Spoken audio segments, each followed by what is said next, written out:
From Wish TV and the All Indiana Podcast Network, this is the News 8 Daily 8 Podcast, a Wish TV News 8 update.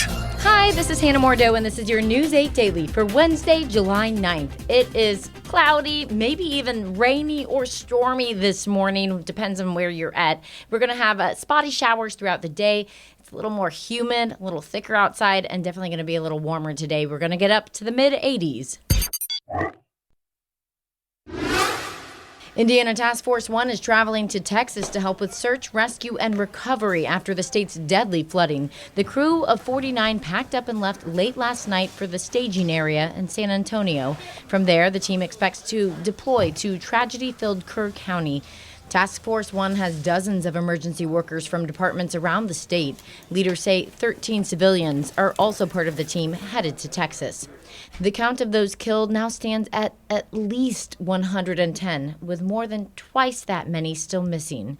The governor of Texas says crews are looking for information on people who may have been in the region but may not be registered at a camp or a hotel. Rescue workers from Mexico have come north to help the search for survivors. Experts say the work carries risk. Conditions along the river are pretty strenuous for searchers. Whenever the water comes up, it takes all the debris down with it. The Texas tragedy is now the largest flooding disaster in America since 1976, when a flash flood in Colorado's Big Thompson Canyon killed 144 people. Records now show that state inspectors approved an emergency plan for the ill-fated Camp Mystic 2 days before the floods. The state released the records yesterday, showing that Camp Mystic complied with state regulations. At least 27 people died at the camp. Most of them are children. Local officials in Kerr County have declined to say who was monitoring the weather and alerts and other resources ahead of the flooding.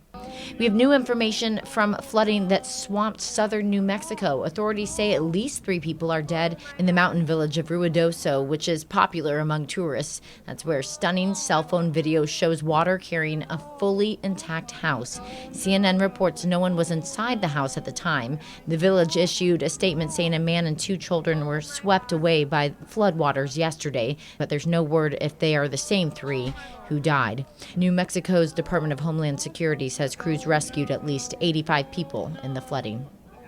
Here in Indianapolis, as the City County Council considers stricter curfew hours for teenagers after the weekend mass shooting, groups who work with young people say it will take more than being off the streets earlier to keep them safe. The proposal before the council would make the curfew in Indianapolis and Marion County 2 hours earlier than the state curfew law.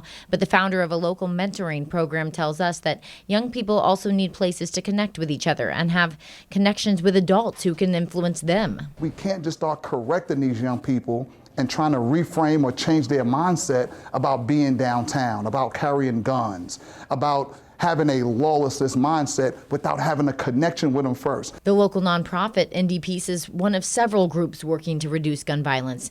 The group says it's vital, especially in the wake of that shooting over the weekend. News 8's Kat Sandoval shows us how the group's peace pop-ups are starting conversations. Smack dab in the middle of West Montgomery Park is a heated basketball game. It's here, Indie Peace says, zip code 46218. It leads in the number of homicides, and it's also number 1 when it comes to non-fatal shootings. So it's where Indie Peace is setting up their peace pop-up. You see all the guys out here playing basketball. This is where it starts. This is where you show a kid that, hey, you're safe. This is a safe haven for some of our boys out here. The recent holiday weekend shootings left many in the community shaken. Virgil Harris has lived in this neighborhood for 10 years. I'm scared, not just scared, I'm worried. You know, I got kids and I don't want my kids to be the next. That's why Indie Peacemakers are setting up shop, canvassing the neighborhood, talking to the community, and handing out information and flyers. They have resources like life coaches, mentorship, food resources, and housing. Yeah, the Indie Peace team is really committed to addressing gun violence from a community-based lens. We really want to provide resources, connection, healing, hope to the community. But in order to facilitate the help a community needs, they say they need to hear from the community. If we're not outside 2, 3, 4, 5 times a week, like we are with our pop-ups. We're usually out in the communities, canvassing, talking to neighbors in certain areas and specific areas. And if we are not doing that throughout the summer, then we failed, right? Peace pop-ups are a growing effort by the mayor's office and city leaders to address gun violence. Still, many in the community think having organizations like Indie Peace embedded in the community is important to get the conversation started. Sometimes these boys don't have that. Mothers are gone, fathers are out the household, so just giving a word out or giving a kid just a little bit of advice can go a long way. Reporting in Indianapolis, I'm Kat Sandoval, Wish TV, wishtv.com. New on Daybreak, a central Indiana community has a measles case. A post from the Putnam County Health Department confirms it. The department says there's no outbreak and the risk to the public is low, but it also reminds people that measles is highly contagious and that an MMR vaccine can largely prevent it. So far this year, only Allen County had confirmed Indiana cases. The state has not updated the measles dashboard with the Putnam County news, at least as of this morning. A new downtown project offering affordable housing is reporting success in its early months. We first visited Compass on Washington in November for the ribbon cutting on 36 apartments. News 8's Hernan Gutierrez has covered the project since before the opening, and he talked to someone who lives there. I spoke with Jeffrey Miner since before last November. He had been homeless for nearly 2 years, at one point living in his truck. He was among the nearly 1,700 unhoused people in Indianapolis in January of 2024, according to the Coalition for Homelessness Intervention and Prevention. Miner was one of the very first people to move in at Compass on Washington. Now, 8 months later, he says he has a new lease on life.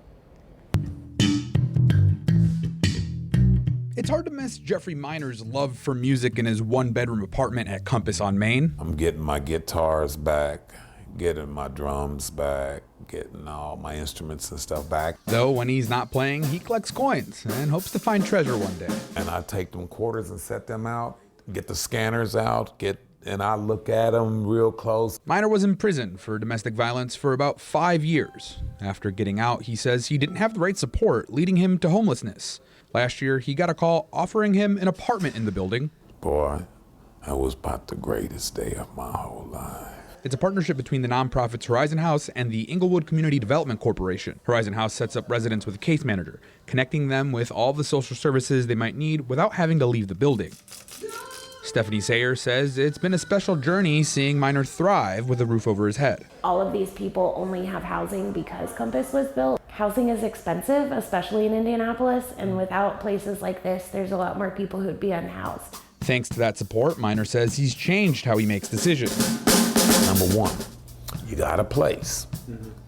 Do you want to lose it? I don't judge people anymore. When I was coming up, when I was young, I used to do that. Now he says he's committed to leading the right path. Every single day you stick your key in that door. It was great. It was fantastic. It's better than food, man. To qualify for an apartment at Compass on Washington, potential residents have to be clients of Horizon House and on its wait list for housing. By the way, you can catch Miner playing this week with his band at Sansing's Body Shop during Jazz on the Mass. That's coming up this Saturday, July 12th. I'm Hernan Gutierrez for Wish TV and wishtv.com. The Indiana Fever are set to get their playmaker back today. Caitlin Clark is off the injury report and says she's ready to get back in action. Clark has missed the last 5 games because of a groin injury. It's the second injury to take her out of the lineup so far this season. It's nice to get back out there and get to the flow of, playing with my teammates again. And, when we get to the end of the year and get here in the playoffs, I think this is going to be a moment where I can look back on and be really proud of myself for everything that I went through and, how I've dealt with it. The Fever host the Golden State Valkyries at noon at Gainbridge Fieldhouse. Familiar faces will surround Clark in the All-Star game in Indianapolis in 10 days. Clark is the captain and got to draft her squad yesterday. She picked Fever teammates Aaliyah Boston and Kelsey Mitchell. Clark's lineup also includes reigning MVP Asia Wilson, but that pick may prove fruitless. Wilson hurt her wrist last night and is set to have an MRI this morning to see if she'll miss the games. The WNBA All-Star game is July 19th at Gainbridge Fieldhouse. This has been your News 8 Daily from Wish TV. I'm Hannah Mordeau. Watch us on Wish TV and wishtv.com. This is the News 8 Daily 8 podcast, a Wish TV News 8 update on demand. For even more, on demand and on the go, connect with Wish TV on Facebook at wishtv.com and on the free Wish TV mobile app. Thank you for listening, and be sure to like, subscribe, and follow this podcast for updates every weekday morning on the All Indiana Podcast Network and wherever you get your podcast.